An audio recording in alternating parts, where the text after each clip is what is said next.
Metropolitan পুলিশের গোয়েন্দা বিভাগের একটি চৌকস টিম গোপন সংবাদের ভিত্তিতে এবং তথ্য প্রযুক্তির সহায়তায় ঢাকা মেট্রোপলিটন পুলিশ এলাকায় বিশেষ অভিযান পরিচালনা করে খুলনা মহানগরী এলাকার ত্রাস সন্ত্রাসী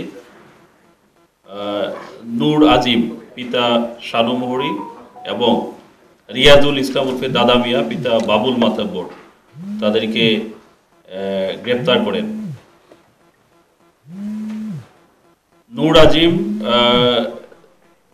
সেই নূর আজিম বাহিনীর প্রধান নূর আজিম এবং তার যে সহযোগী শীর্ষ সন্ত্রাসী রিয়াজুল গ্রেপ্তারে পড়ে তাদেরকে আমাদের চৌকস টিম জিজ্ঞাসাবাদ অব্যাহত রাখে এবং জিজ্ঞাসাবাদের পরিপ্রেক্ষিতে তারা তাদের নিয়ন্ত্রণে থাকা অস্ত্র এবং গোলাবারুদ সম্পর্কে আমাদেরকে তথ্য প্রকাশ করে। তাদের তথ্য মোতাবেক আমাদের চৌকস টিম অভিযান পরিচালনা করে খুলনা মহানগরী এলাকার সদর থানাধীন টুটপাড়া এলাকা এবং পূর্ব বানিয়া খামার এলাকা অভিযান পরিচালনা করে একটি বিদেশি 1 নলা 12 বোর বন্দুক, 4 রাউন্ড কার্তুজ এবং 2 রাউন্ড গুলি ভর্তি ম্যাগাজিন সহ একটি বিদেশি পিস্তল উদ্ধার করে এই সংক্রান্তে খুলনা সদর থানায় 2টি পৃথক মামলা রুজু করা হয়েছে। উদ্ধারকৃত যে অস্ত্র সেগুলো ব্যবহার করে সাম্প্রতিক সময়ে কোনো অপরাধ সংগঠিত করেছে কিনা কিংবা অস্ত্রগুলোর উৎস, অস্ত্রগুলো আরও কী কী কাজে তারা ব্যবহার করেছে বা করার পরিকল্পনা ছিল এই সংক্রান্তে তাদেরকে জিজ্ঞাসাবাদের যে প্রক্রিয়া সেটা অব্যাহত থাকবে। এই শীর্ষ সন্ত্রাসী নূর আজিম এবং রিয়াজুল তারা খুলনা মহানগরী এলাকায় এই নূর আজিমের নামে বাহিনী তৈরি করে মাদক ব্যবসা নিয়ন্ত্রণ সহ বিভিন্ন অপরাধমূলক কার্যক্রমে তারা জড়িত ছিল মর্মে আমাদের কাছে তথ্য রয়েছে। আমরা ইতিমধ্যেই তাদের বিরুদ্ধে এখন পর্যন্ত নূর আজিমের বিরুদ্ধে 13টি মামলার চাঁদাবাজি, হত্যা, মাদক সহ 13টি মামলার সম্পৃক্ত থাকার তথ্য পেয়েছি এবং অপর শীর্ষ সন্ত্রাসী রিয়াজুলের বিরুদ্ধে 3টি মামলার তথ্য আমরা পেয়েছি। তাদের বিরুদ্ধে আরও কোনো মামলা আছে কিনা সেগুলো যাচাই বাছাই হচ্ছে। আপনি রাইটই বলেছেন 12 জনের ভেতরে এই নূর আজিম আছে। আমরা ইতিমধ্যেই জানি ইতিপূর্বে আমরা হাড্ডি সাগর নামে আরেকজন সন্ত্রাসীকে আমরা অ্যারেস্ট করেছি। আমরা ইতিমধ্যেই এরকম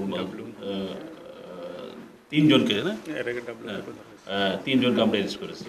আমাদের যে প্রক্রিয়া এই যদি খুলনা মহানগরী এলাকাকে সন্ত্রাসমুক্ত রাখা যায় সেই জন্য আমাদের মাননীয় পুলিশ কমিশনার নেতৃত্বে আমাদের এই সন্ত্রাসীদের ধরা এবং অস্ত্র উদ্ধারের যে অভিযান সেগুলো অব্যাহত থাকবে। আছে আমাদের বিশেষ অভিযান, আপনারা জানেন যে আমাদের ইতিমধ্যেই কিন্তু এইসব বিশেষ অভিযান পরিচালিত হচ্ছে। কৃষ্ণগঞ্জে কয়েকজন সদস্যকে আমরা আটক করেছি। আর আপনি যে বিষয়টাই বললেন, আমরা আমাদের চেষ্টা থাকবে যে ওই যে বললেন ভিতরে থেকে যে এরকম চাঁদাবাজি অন্যান্য প্রক্রিয়া করে এই সংক্রান্ত বিষয়ে আমরা নগরবাসী সহ আপনাদেরকে অনুরোধ করব যদি এই ধরনের কোনো তথ্য থাকে তাহলে আমাদেরকে তথ্য দিয়ে সহযোগিতা করবেন। আমরা অবশ্যই এই ধরনের অপরাধ নিয়ন্ত্রণে আমাদের কার্যক্রম অব্যাহত রাখবো। অপরাধীর সাথে রাজনৈতিক দলের সম্পৃক্ত আছে কিনা সেটা বিবেচ্য বিষয় না। আমরা মনে করি যে আমরা অপরাধী হিসেবে তাকে ট্রিট করব।